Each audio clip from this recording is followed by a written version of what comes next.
Assalamualaikum warahmatullahi wabarakatuh. Kami dari kelompok 5 akan mempresentasikan materi tentang etika dan sosial budaya. Sebelumnya, perkenalkan nama saya Husnun Karina Bilqis dengan NPM 19101040004. Di sini saya akan menjelaskan mengenai budaya organisasi.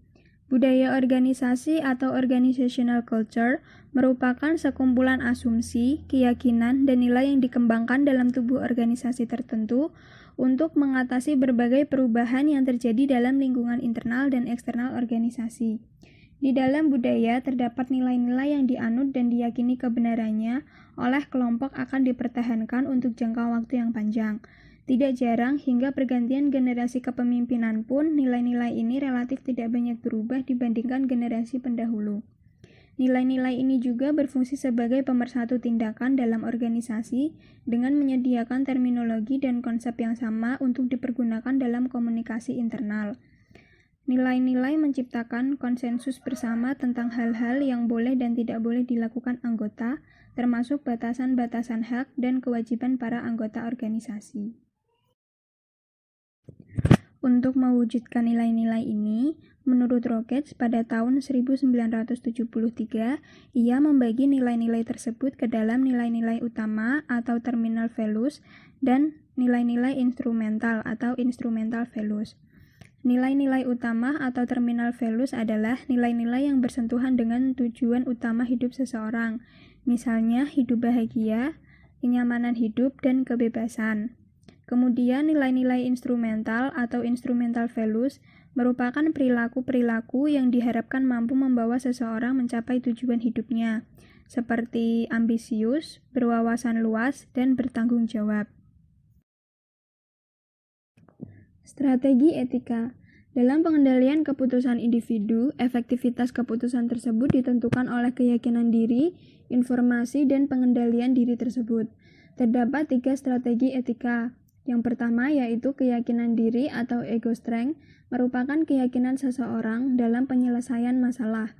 Orang dengan keyakinan diri yang tinggi lebih bergantung kepada nilai-nilai dan keyakinan dirinya sendiri, sehingga tidak begitu terpengaruh secara etis oleh keputusan organisasi maupun orang lain. Lalu yang kedua ada informasi yang lengkap. Informasi yang lengkap diperlukan untuk memperjelas suatu keadaan yang ambigu. Orang dengan ketergantungan informasi yang tinggi atau high felt dependency cenderung sangat mengedepankan peran penting informasi, terutama yang diperoleh dari sumber atau orang lain untuk menyelesaikan masalah yang terjadi. Lalu yang terakhir ada pengendalian diri atau locus of control, yaitu pemahaman seseorang tentang pengaruh tindakannya terhadap hasil atau akibat yang akan diterima dirinya. Seseorang tersebut memiliki pengendalian diri eksternal atau external locus of control apabila dirinya percaya kehidupan manusia tergantung atas faktor nasib, keberuntungan, dan situasi luar. Saya, Salo Anissa Apriliani dengan NPM 19 10 10 40 64 akan menjelaskan mengenai budaya etis. Budaya etis atau ethical climates adalah pemahaman yang tidak terucap dari semua karyawan atau pelaku bisnis tentang perilaku yang dapat dan tidak dapat diterima, the unspoken understanding among of employees of what is and is not acceptable behavior, yang menentukan derajat keetisan atau budaya etis dari suatu keputusan atau tindakan bisnis adalah orang yang mengendalikan bisnis, the man behind the gun, bukan bisnis itu sendiri. Tabel komponen-komponen penyusun budaya etis.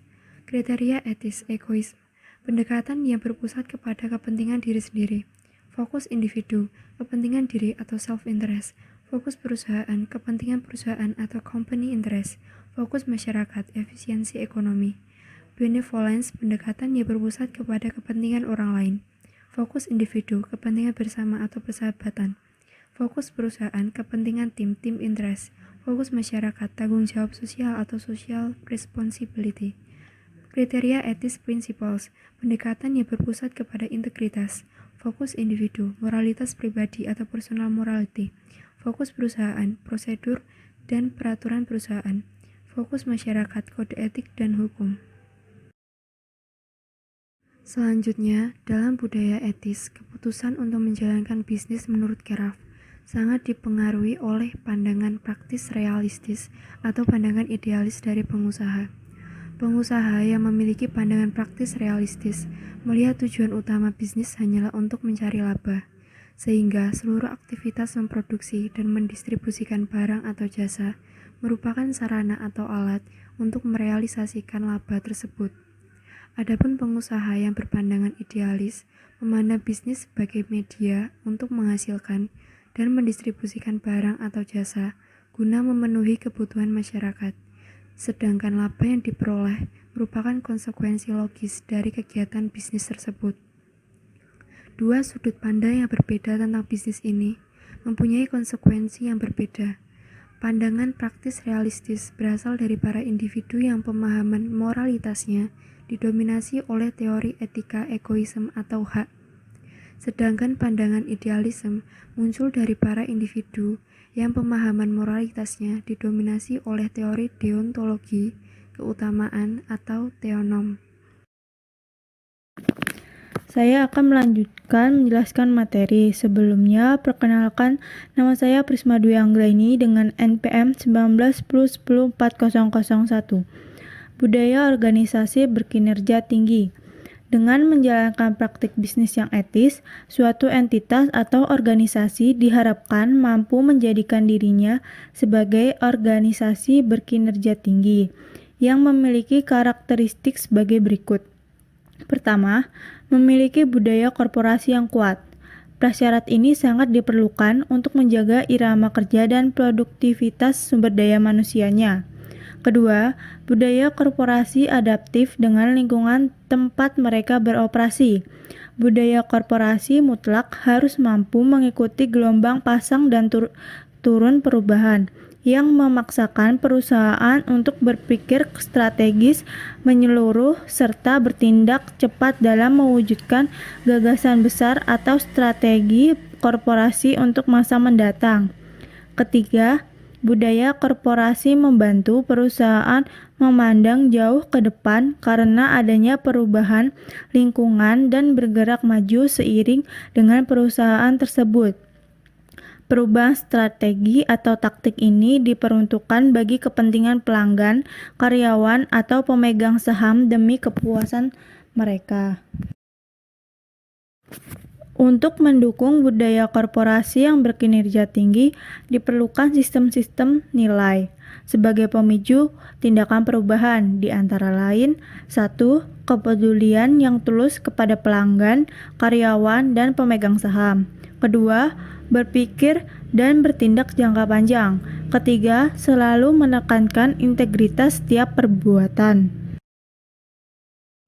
Baik, saya akan melanjutkan presentasi mengenai kepemimpinan yang beretika. Definisi kepemimpinan yang beretika sendiri yaitu kepemimpinan merupakan kemampuan atau kewenangan untuk membimbing dan mengarahkan bawahannya untuk mencapai tujuan yang telah ditetapkan. Pemimpin yang beretika akan menciptakan sebuah budaya kerja perusahaan yang beretika pula.